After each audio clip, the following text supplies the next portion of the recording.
All right, there we have it. I clicked the right buttons, I believe. Should be able to hear me now. It is Wednesday night. It is 7 p.m. It is time for the South Carolina Normal Cannabis Conversation. Let's give this a minute here, see if we can get some folks to join in the podcast with us, interact a little bit, talk a little bit about cannabis and what's going on in the news.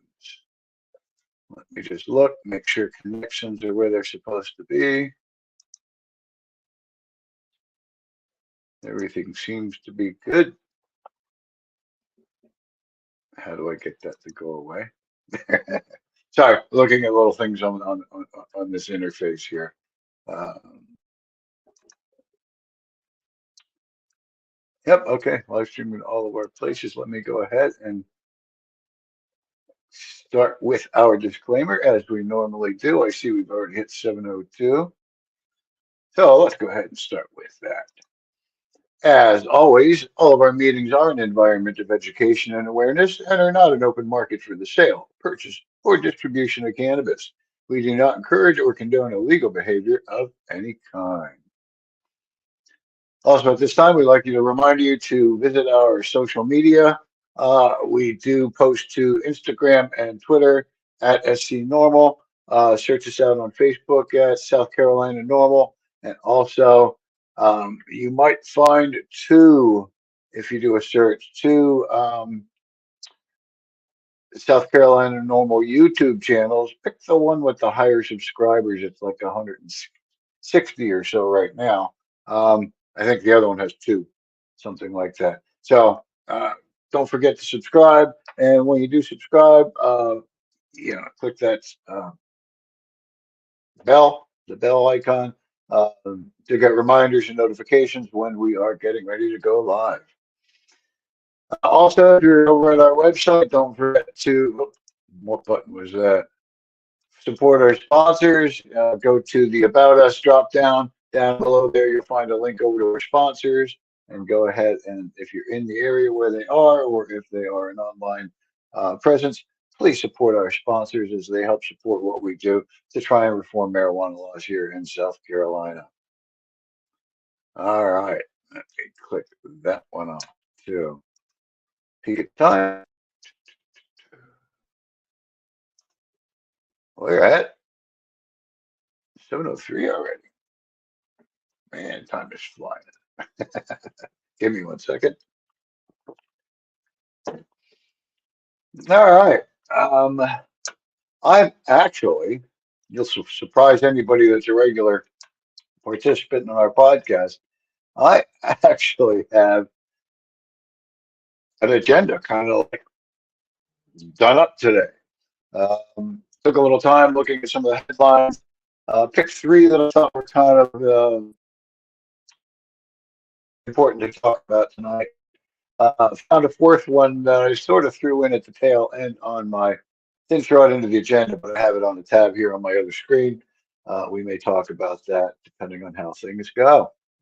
But so that's kind of our conversation tonight. Oh, it says intro and agenda there. Good evening, y'all. I'm Scott Weldon. I am the executive director of the South Carolina chapter of the National Organization for the Reform of Marijuana Laws. And this is the every Wednesday, 7 p.m. Cannabis Conversation. So welcome everybody who's joining with us. I see a couple people have joined in. Appreciate y'all. No comments yet, but we'll go ahead and get started with our first trivia question. Got three of them picked out again tonight. Let's see how many I get to. Always get to one, it seems like. Sometimes two, not always, and occasionally all three. All right, tonight. First category tonight, unjust bust. It is a 40-point question for anybody who's keeping score at home. Which actor and marijuana activist was arrested for planting hemp seeds? Was it Willie Nelson, Woody Harrelson, Tommy Chong, or Cheech Marin? All right, again, category unjust bust, 40-point question.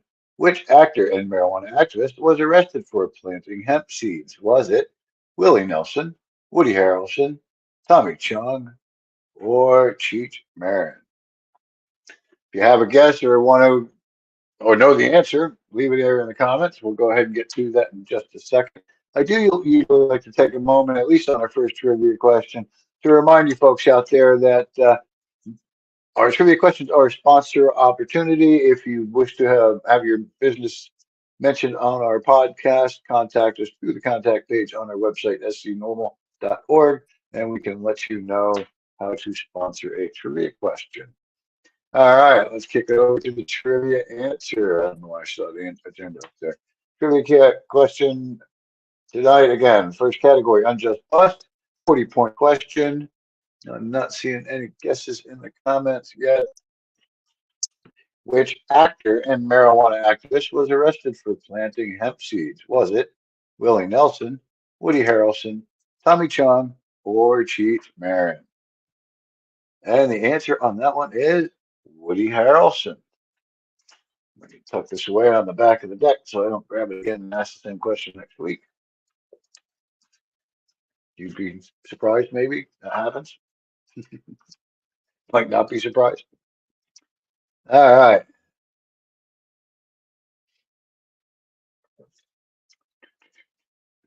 Let's kind of get to it. Before we do, I do see that we have a, turn off this banner here. Sorry about that. I do see we have a comment here from Cash. Will we have a referendum on medical marijuana, medical cannabis in South Carolina in 2024? If you're asking about a actual referendum like they're doing in Ohio where we can vote on it, no, that is not in the South Carolina Constitution. The South Carolina Constitution does not allow state level voter referendums. There was Tom Davis. I don't know if that one's still active or not, or if it was last session. And there, I think there's one by me and McLeod. Well, I should check my notes on that. For a referendum question to the voters, so they can ask the question to kind of get the pulse and then ask the voters. But that legislation hasn't passed. They actually have to legislate to get that question onto the ballot.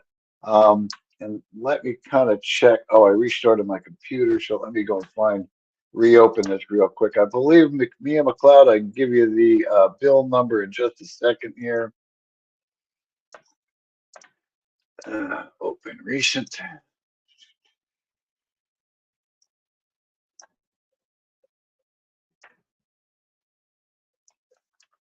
Senate bill, and we'll be talking about this one at some point soon. Senate Bill 212 is legislation sponsored by Senator Mia McLeod to provide for a statewide advisory referendum. That's what they call an advisory referendum to be held at the same time as the 2024 general election to determine whether the qualified electors of this state favor legalization of marijuana for medicinal and recreational purposes.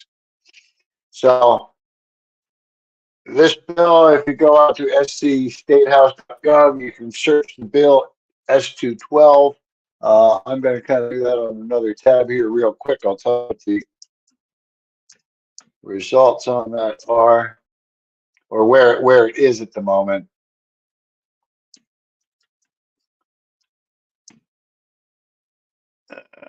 Why didn't that come up?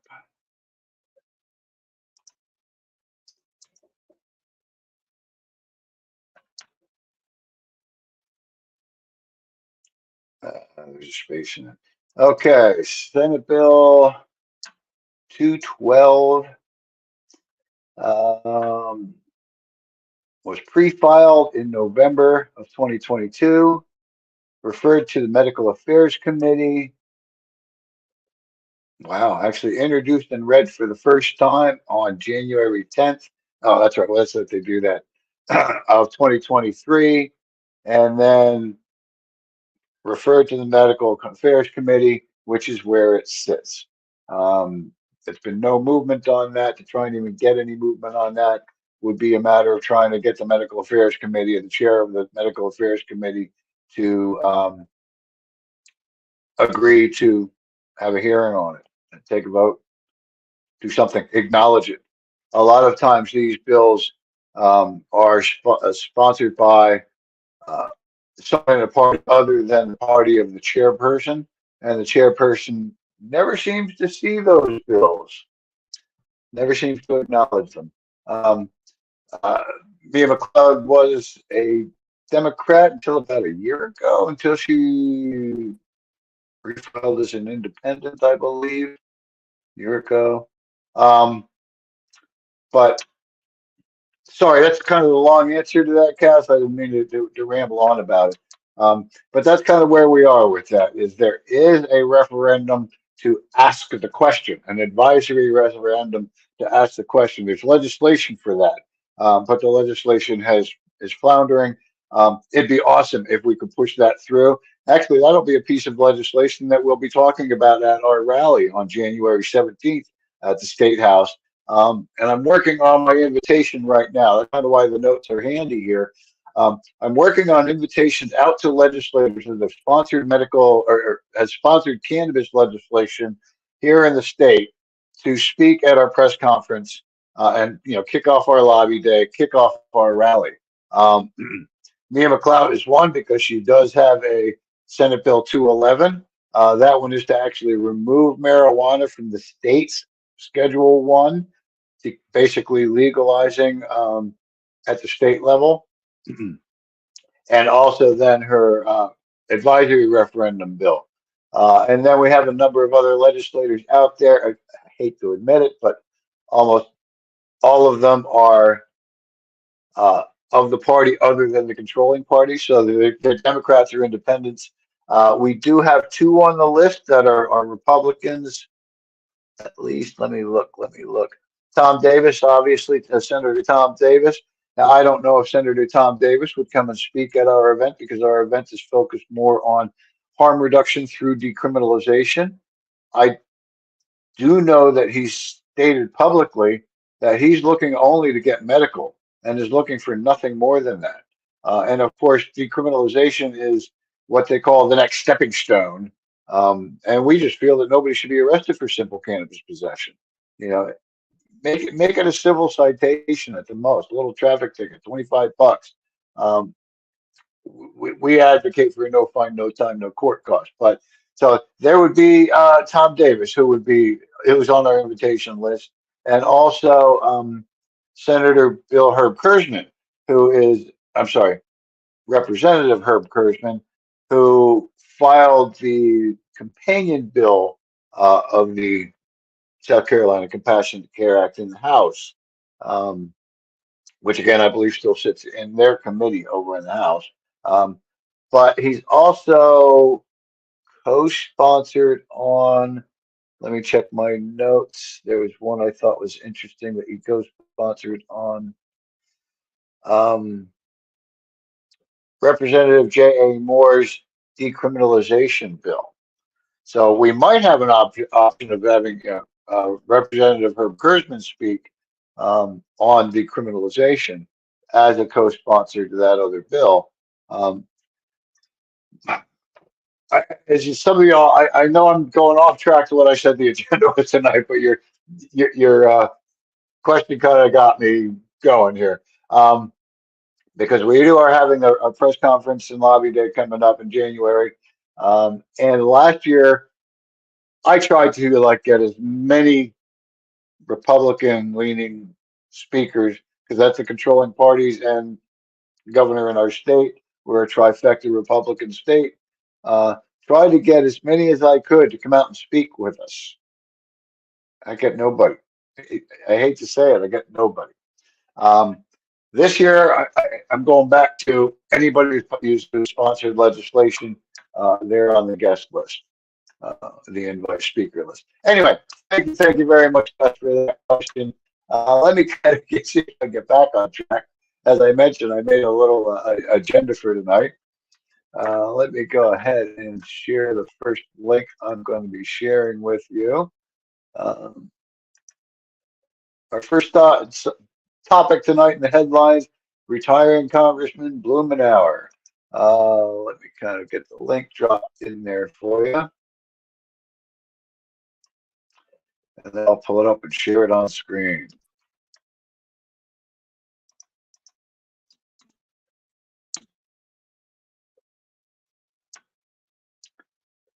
Okay.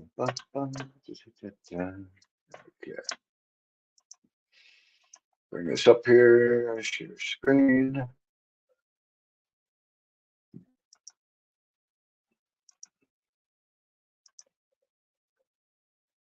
There we go.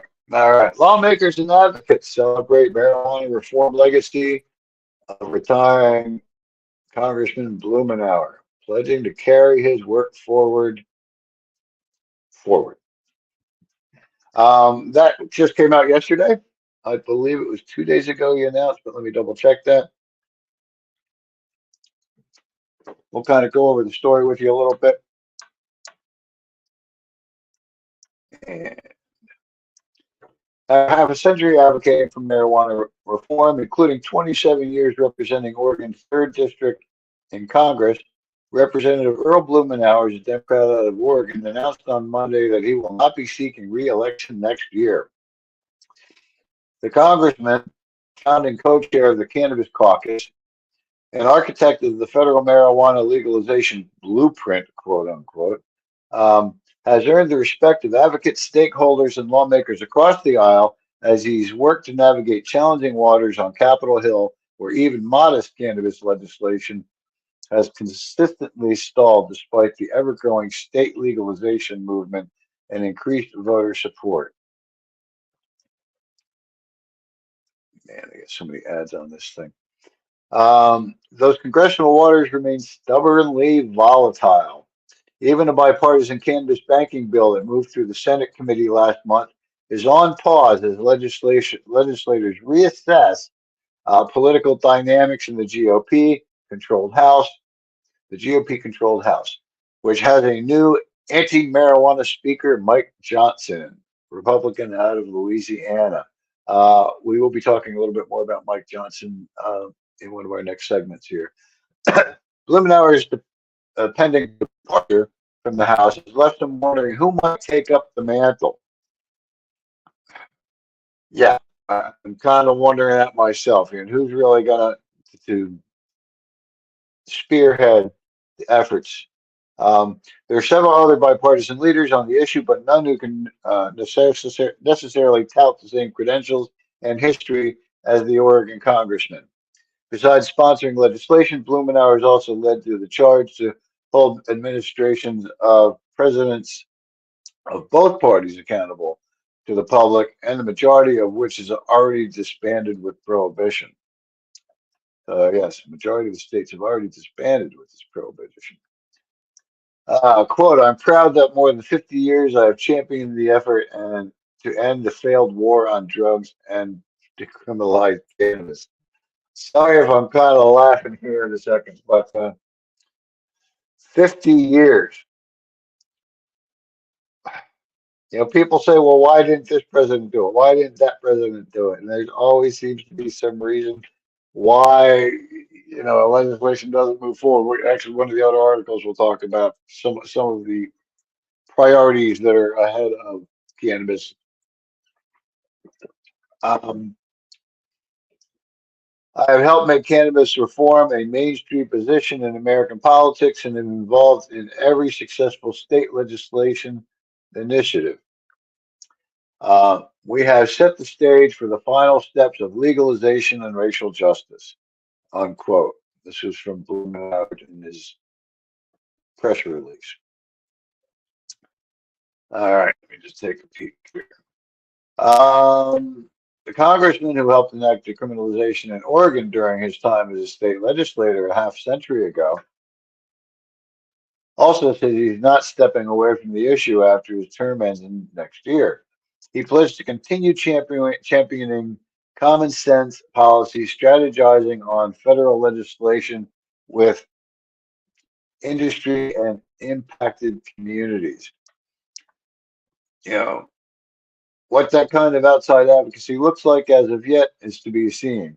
But the members who have worked with him inside the Capitol, there's a newfound sense of responsibility to make the most out of the remainder of the 2-year session and then carry out his legacy. So this will be interesting to kind of see what happens after he steps down, retires next year, or after the end of the session. So yeah, next year basically. Congressman Blumenauer is a committed leader, an effective legislator, and a good friend. His advocacy in the cannabis station leadership within the Cannabis Caucus has helped bring us to where we are today, right on the cusp of badly needed federal reform, unquote. That was from Representative Barbara Lee, Democratic out of California. The Cannabis Caucus will continue to carry the torch toward cannabis justice, but we have big shoes to fill. We wish him the best in the next chapter of his life. And I think, if I remember correctly, reading through this, a lot of this just sort of talks about people praising him. Um, But I do want to mention some of this in the next set here. Blumenauer's congressional record, just because it's worth mentioning, goes back much further, starting in 2003 with a co-sponsorship on a bill to amend the Controlled Substances Act uh, to provide an affirmative defense to people facing prosecution over medical cannabis related activity made legal at the state level. His name has been attached to nearly 100 marijuana bills and resolutions in addition to countless amendments. Over his tenure in Congress, over his tenure in Congress, and he's been the lead sponsor of more than a dozen cannabis reform measures himself. Legalization, banking, state protection, social justice, tax equity, veterans access, and research have all been on the congressman's routine roster for reform priorities. He's also one of the first sitting members of Congress to advocate for psychedelics legislation. On research, he's sponsored legislation to remove marijuana study barriers and allow scientists to access cannabis from state licensed dispensaries, not this what they call ditchweed out of the University of Mississippi. Um, Actually, I believe it's Mexican. Anyway, a Senate version without that latter provision became the first marijuana reform bill in history to get signed into law last year. So, let me go down here just a little bit more. I am not going to kind of go into it because, yeah, this is where it sort of starts. We have Earl's been an incredible friend and colleague from Dave Joyce over the last decade. He talks about the Safe Banking Act and the States Act, and then Representative Brian Mast, Republican out of Florida, also mentions. He said also, now that's what I find intriguing with the Caucus is it is a bipartisan caucus. We have a Republican out of Florida who's a co-chair. Um, I believe who did we listen up here? Barbara Lee. I don't know if she's a co-chair or not. Democrat. And there was another Republican co-chair I think I saw in here somewhere. I'm not going to read this whole article though to you because I have some other stuff I wanted to get to. And now that I look, I see it's 24 after already. So let me go ahead and kick this one off the books for just a second. The second one we're going to talk about, I think I can roll right into. Yeah, I've been looking at scooters. Bipartisan congressional lawmakers file marijuana legalization bill. This is one I've got to talk about. You know, I've got to talk about it because we'll start here. Oh, I'll read the top line. Bipartisan House lawmakers have refiled another bill to federally legalize marijuana while taking steps to preserve existing state cannabis markets. Sponsored by Representative Nancy Mace, Republican out of South Carolina, the States Reform Act was first introduced in 2021, serving as an alternative to the Democratic led legalization proposal that's cleared the House twice in recent years.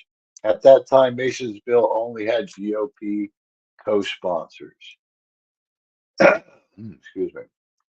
Uh, the text of the new legislation, a version of the legislation which has a handful of both Democrats and Republicans signed on isn't yet available. So kind of a look out for next week. We'll probably be talking a little bit about this. I'm hoping to see some text of this legislation by next week. Um, we'll kind of see what happens there. Uh, if not, in the coming weeks, we'll be talking about this bill, the States Reform Act. So it's unclear if there have been meaningful changes. Now, when I talked to Nancy briefly back in April of this year, she said it was going to be a light version of the original bill from 2021. I'm assuming it's removing some of the social equities that were written into the previous bill. And then she mentioned something about a but I don't know exactly what. Well, so we'll wait with bated breath to see what this one is. As a condition for a vote on a bill to raise the debt ceiling and cut certain federal programs, May said that she secured a commitment from the former speaker to hold a committee markup on her cannabis bill, but that never happened. Oh, that was last year. Mace was among a handful of Republican members to boot the speaker this month, citing unfulfilled promises without explicitly noting the marijuana markup pledge. Okay. Um,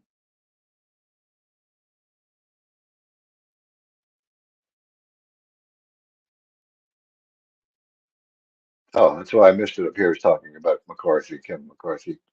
Um, in any case, the States Reform Act was introduced last session, would have ended federal cannabis prohibition at the same time that it sought to engender bipartisan support by incorporating certain equity provisions such as expungement for people with nonviolent cannabis convictions and imposing an excise tax, revenue from which would have supported community reinvestment, law enforcement, and small business administration activities. The bill is primarily aimed at having the federal government treat marijuana in a similar manner to alcohol. Cannabis would be removed from the CSA with retroactive effects for people previously punished. Um, the bill's original co-sponsor slip has changed since its last version of Rep. Tom McClintock, Republican out of California. He stayed on. Brian Mast out of Florida, who's a co-chair of the Cannabis Caucus we just talked about, is not listed as a co-sponsor on this round, nor is the late Rep. Don Young, um, who the Florida congressman replaced in the caucus. Rep. Peter Mier was on the bill, was on the last bill, but he lost the primary challenge. Okay. At this time, Matt Getz has joined as an original co-sponsor, along with two Democrats, Dean Phillips and David Throne. All right. That's it. We're going to keep an eye on it. I'm not going to go into the details of the taxing and stuff like that because we don't know what's in the new one. We already kind of know what's in the old one. We don't have to kind of blah, blah, blah on that. I'm going to go ahead and turn off my screen share for just a minute here. We'll go ahead and hit our second cannabis question for the night. Before I do, let me just do a check, see if there's any comments in the comment section. Nope, not at the moment. So let me go ahead and get ready for a second cannabis trivia question of the night. Category is law. This one's a 50-point question if you're keeping score. I'm assuming it's going to be a bit harder. Medical marijuana was legal in how many states in the United States as of 2018? 2018, folks, keep that in mind. How many medical marijuana was legal in how many states in the U.S. in 2018? Was it 14, 35, 33, or 40? Law category, 50-point question. Medical marijuana was legal in how many states in the U.S. as of 2018?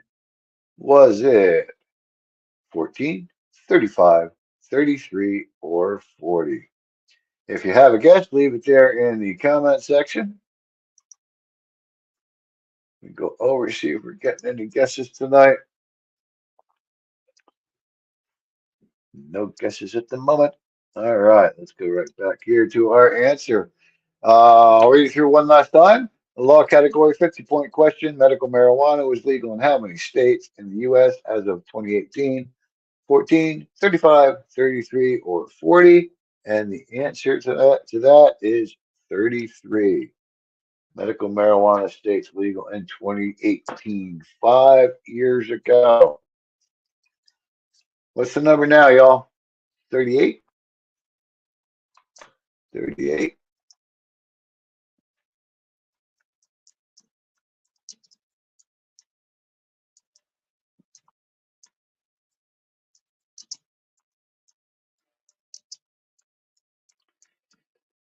Google it.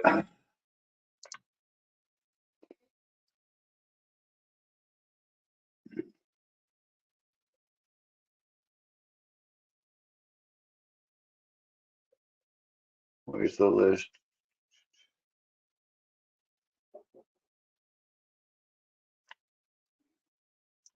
I thought the number was 38 and I'm not seeing it here.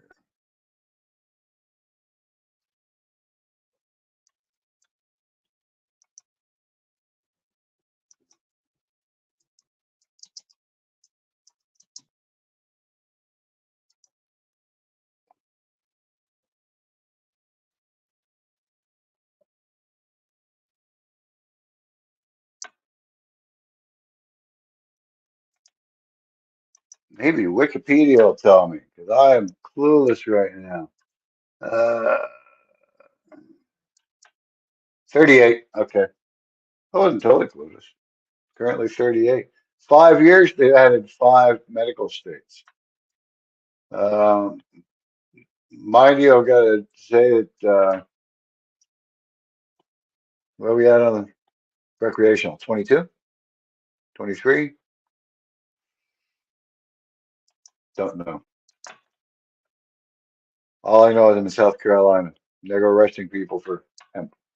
All right, let's go back because this kind of ties right on into what we've been talking about. So let's go back just a little bit as we were talking. Oh, I never shared the link for Nancy Mason. Oh, I'm sorry about that.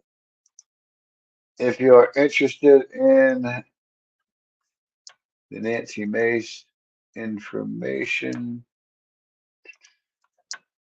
States Reform Act, I will title it as.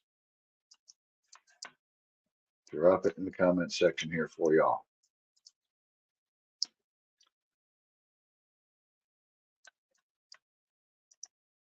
The last one I have a link handy for. Let me get this one. What we're going to talk about next is where Speaker Mike Johnson stands on cannabis. New Speaker of the House, Mike Johnson, where he stands on cannabis. Go ahead and bring this up on the screen for you and share it.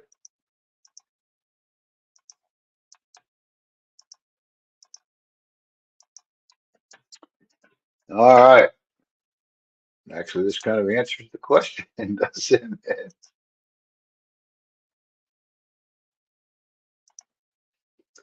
New U.S. House Speaker Mike Johnson has opposed marijuana reform. That is the headline on the article that we're sharing with you tonight.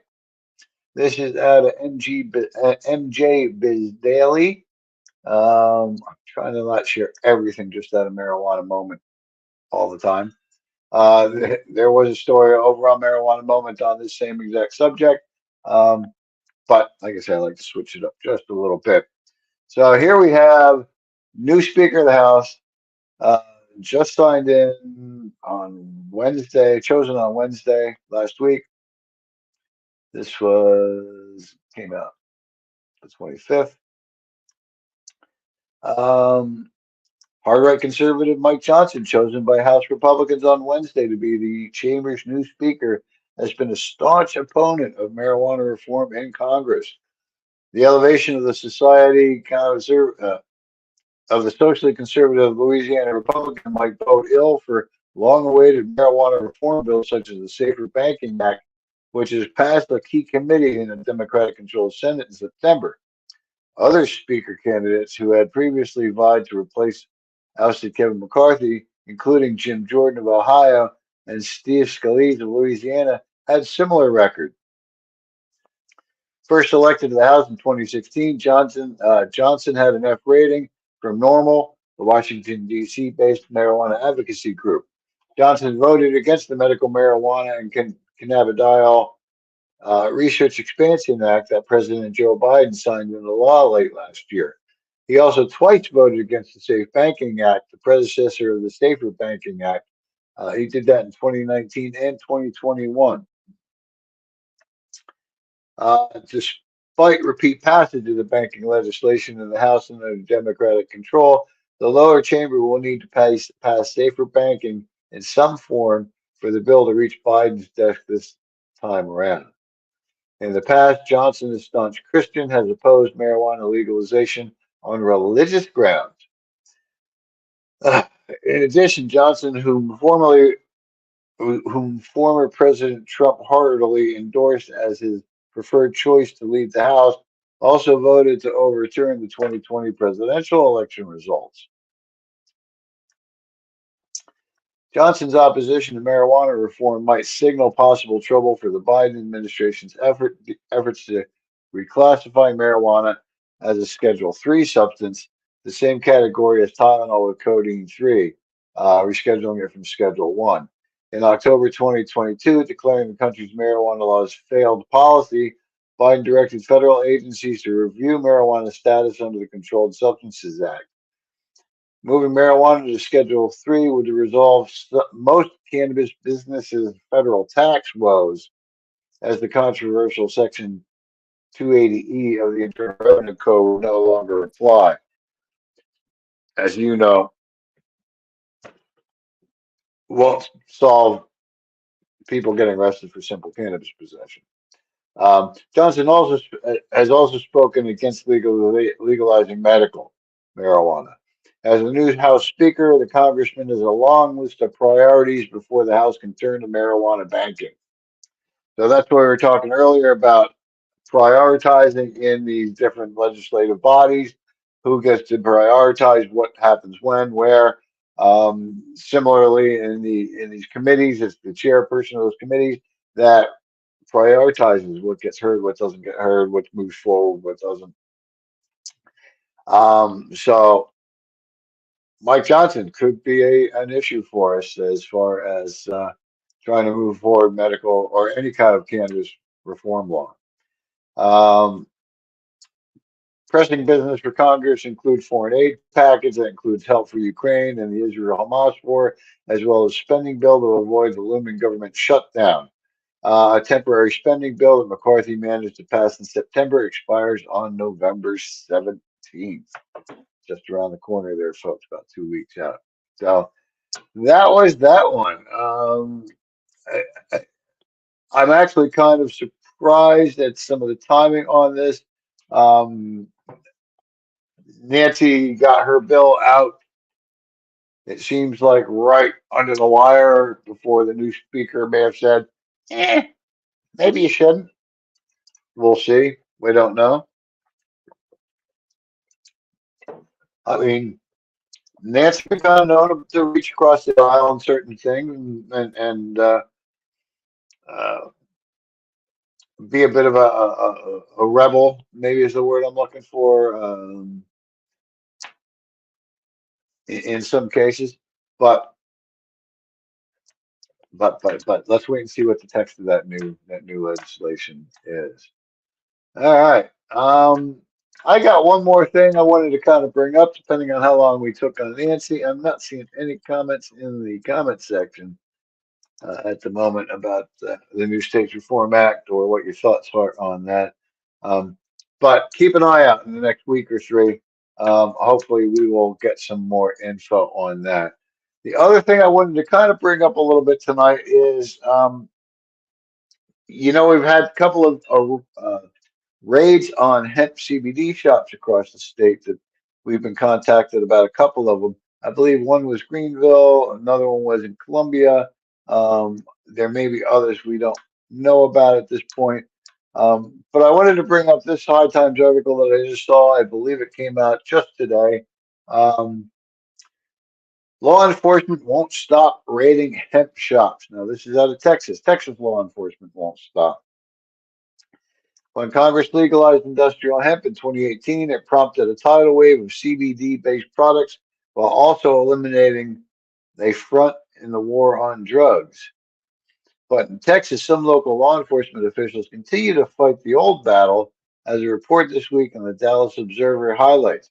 The story details a recent raid at the store Venom Vapors in Killeen, Texas, where cops, building inspectors, and even the local fire marshal showed up one morning early this month saying they had received a tip, quote unquote, a tip about narcotic sales and crime at the business and were there to check it out.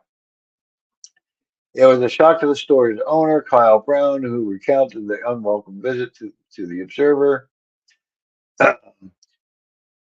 We scroll down a little. These authorities managed to find some minor violations, like extension cords that were plugged in where they shouldn't have been, for one example. But the cops were more interested in some of the products the business was selling, namely hemp products like Delta 8, Delta 10, and THCA. Many of the products Venom Vapor sells come with a certificate of analysis, which lists the constituents and shows that they are compliant with state law. A detective told Brown he scanned the COA from one of the shop's Delta 8 dab products and that it showed there was too much THC for it to be legal, unquote. Brown disputed the claim, uh, but the cop said the COA showed the product had something like 80% THC. Brown tried to explain that the certificate of authenticity showed it was within the legal limit of Delta 9 THC and that the 80% was actually Delta 8 content. That's when things went sideways, Brown told the publication.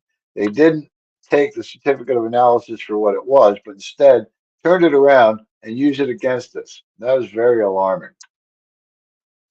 In a press release, the Killeen Police Department explained its version of events. Quote, on Thursday, October 19th, detectives with the Special Investigation Division conducted a special detail at the Venom's Vape Sweepstakes location. I don't know what this sweepstakes part is. Locating at 518 South Fort Hood Street due to criminal and narcotic complaints. During the operation, officers arrested seven individuals for possession of controlled substances. Um, Penalty group one under a gram, possession of controlled substances, penalty group one over a gram under 4, failure to identify a fugitive, failure to ID, walking in a roadway, resisting arrest, search or transport, and felony warrant for debit card abuse, the press release said. So I don't know. It seems if they pile on enough dumb charges, trying to make it sound like something illegal was going on. Ah. On Friday, the 20th, detectives conducted an inspection with the assistance of the fire marshal, code enforcement, and building inspectors. During the inspection, illegal narcotics were displayed inside the business. A narcotic search warrant was executed. Detectives seized 120 grams of THC products, 56 grams of marijuana, and I think it mentioned something about some hemp flower up above, which is probably what they're calling the marijuana. 8 electronic gambling devices, computer towers, 6 gambling ledgers, gambling paraphernalia, and $36,000 in currency. Now, where it says this Venom Shop sweepstakes, I'm wondering if that sweepstakes is the gambling portion of it. Uh, According to the Observer, raids like the one that occurred in Venom Vapors have cropped up around North Texas in recent months. And that Brown claimed that the police used the COA to secure a search warrant from a judge, but he thinks if the COA had been presented accurately, the police wouldn't have been able to get the warrant. Sounds kind of like what Schlett does here, where they're presenting evidence to judges for search warrants. We've seen that happen.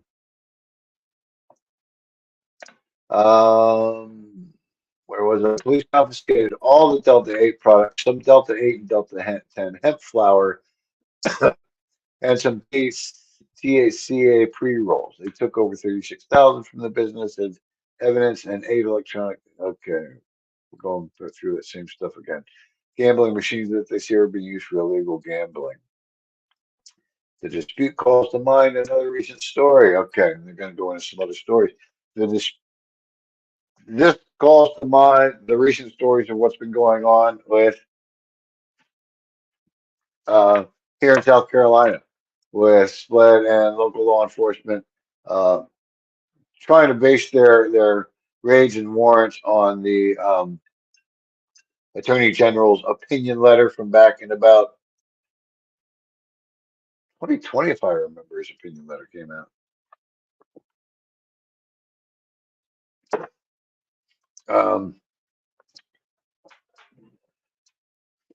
But yeah, that just sort of kind of reminds me that they're just kind of ignoring the laws. Yeah. Okay. Voters in Denton. Now this is. I did want to continue on this. The dispute calls to mind another recent story in a part of the Lone Star State, despite the passage of an ordinance by local voters to decriminalize marijuana. Officials in Denton, Texas, have defied those results. Now, this is we were talking earlier in the program about um, referendums. This is a municipal referendum, which we can do in South Carolina.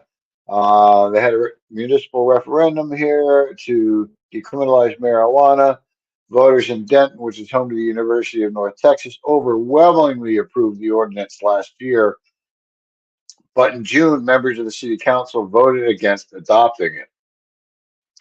Now, voters went through the process, legally processed, and all of a sudden the government says, "Oh well, we're not going to adopt it anyway, even though you guys voted to do it." Under the ordinance, Denton police officers would no longer write tickets to make arrests for possession of small amounts of pot and paraphernalia, and no longer stop and frisk people when they think they smell weed.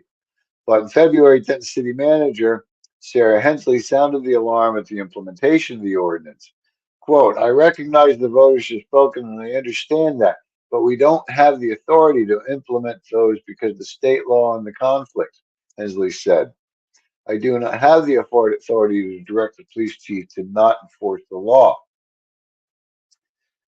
Now, the way I'm reading this under the ordinance, they would no longer write tickets or make arrests.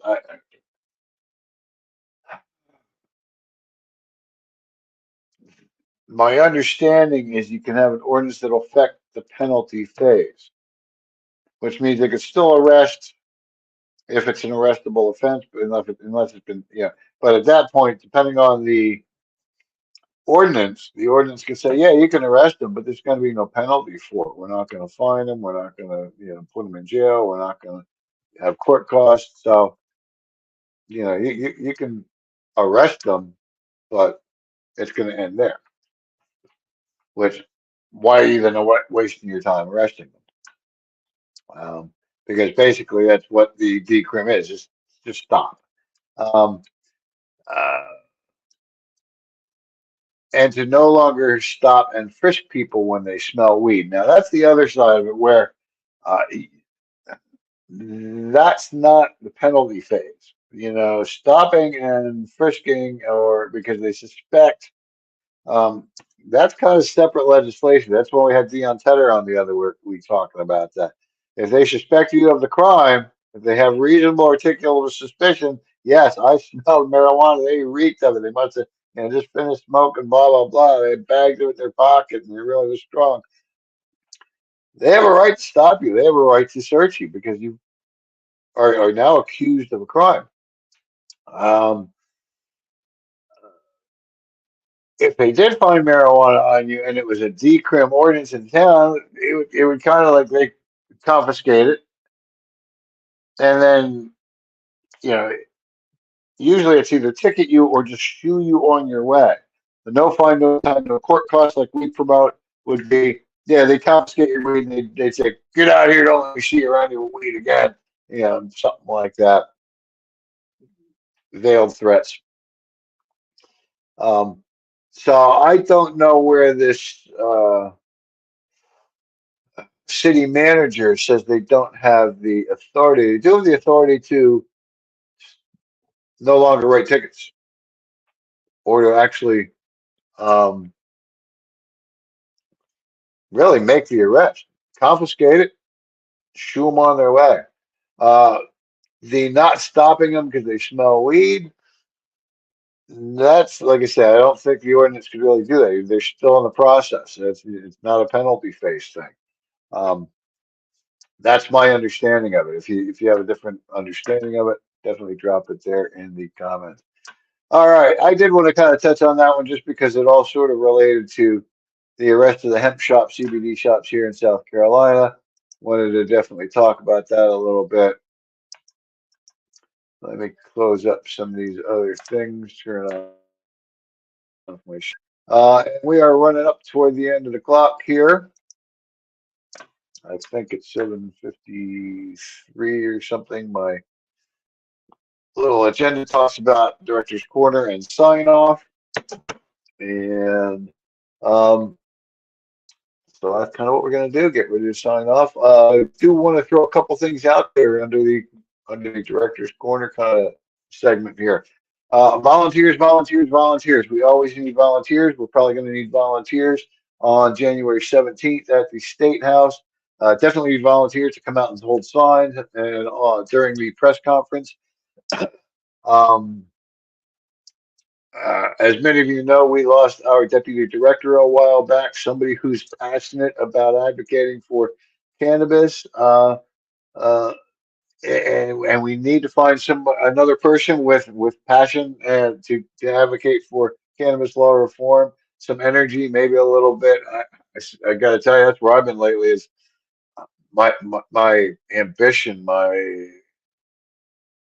get up and go seem to have got up and went, and I'm just not as active. Part of it too is I'm working now, and as we're getting into this season, it got me working even more. So it's taken my mind away from doing what I needed to do just in preparation for the rally. Elections are coming up. So volunteers, let me finish with that real quick. Volunteers, always looking for volunteers. Reach out to us through our website, through the contact page on our website, scnormal.org. Um, uh, Spread the word packs. I wanted to kind of mention our spread the word packs real quick. They're on our website. First one's free. Just pay the shipping. I think I've gotten first class postage that in there so that you can save a little bit on shipping. It was up around $7 there on priority. I don't know if I got it fixed or not exactly, but check it if you can. Get an advocacy pack, spread the word pack, and spread the word around your community about our activities here and trying to reform marijuana laws in South Carolina. Um, Also, if you've ever been arrested for simple cannabis possession, we want to tell your story. We want to share these stories with our legislators that are trying to fight for marijuana law reform here in the state. So visit our website and go and track down the vilified, tell us your marijuana story. And there are 3 categories in there right now. Go check out which one best applies to you, if any of them. But again, simple marijuana possession arrest is one of them. Go ahead and tell us your story, please. Um, Elections next Tuesday. Oh, I've got to get out and vote early somewhere. I think I got to go all the way up the line. I think it's like 20, 30 minute drive just to go and vote because I can't vote. Well, unless I get like assigned to my own poll in place, but I don't think I will, and I haven't been assigned yet, so I don't know. But I'll be working the polls that day. Kind of one little way to kind of give back to the community, and doesn't pay great, but it's a couple of bucks in the pocket. And I think that's all I really got tonight. Elections coming up. Oh, well, talking about elections. If you are in Senate District 42, please vote Dion Tedder. As I mentioned before, we had Dion on the show a couple weeks ago. He is the sponsor of the cannabis smell bill in the House of Representatives. We had assumed that he would refile that in the Senate if winning that seat. Also, if you're in North Charleston, District 6, our uh, candidate for up in that area, Brandon Trollinger. Please vote for Brandon Trollinger. He is looking to decriminalize the city of North Charleston. We'll do everything we can to help him in that effort, decriminalize North Charleston. And blanking. Oh, keep an eye out over the next week or two. We should start our membership drive. You'll get a free 2023 membership with your 2024 membership if you order now. Not now because I don't have it live yet. But once we announce that, probably the end of the week, by the end of the weekend, somewhere in there. Plus, I'm trying to find a couple of extra like bonus items for membership. You'll get some stickers for sure, some extra stickers this year. Of course, postcards to mail off to your legislators. And then if you order like a T-shirt pack, we'll give you a couple of other items. I think there's a pin and a keychain and something or another. Oh, a sploof. So we got a couple extra freebies in there for folks that order a membership with a T-shirt for 2024. We'll get those out there in the next week or so for you folks. Probably announce it officially next Wednesday. Beyond that, I got to tell you, I made some peach cobbler before sitting down for the meeting. Just took it out of the cooker to cool while I sat here and talked with y'all. And now I'm going to go and eat some of that peach cobbler with a real good crumble top on it. I'm going to say goodbye for tonight. Don't forget to come on back again next Wednesday, 7 p.m. to the South Carolina NORML Cannabis Conversation.